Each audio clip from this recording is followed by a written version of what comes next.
একদিন এক সবুজ বনে থাকত ছোট্ট পাখি টুনি। টুনি খুব লাজুক ছিল আর ভয় পেত উঁচুতে উঠতে।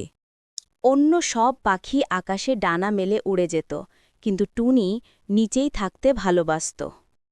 একদিন বনে ঝড় এলো। ঝড়ের বাতাসে টুনির বাসা ভেঙে গেল। টুনি ভয় পেয়ে কেঁদে ফেলল। মা এসে বলল, টুনি, ভয় পেও না, সাহস করে উঠতে শিখতে হবে, তাহলেই তুমি নিজের নতুন বাসা খুঁজে পাবে।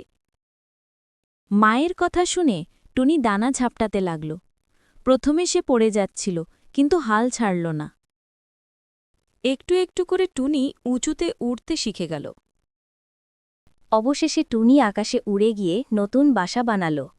সে খুশি হয়ে বলল, সাহস থাকলে কিছুই অসম্ভব নয়। বন্ধুরা, গল্পটা ভালো লাগলে লাইক দিও, কমেন্ট করো আর সাবস্ক্রাইব করতে ভুলো না।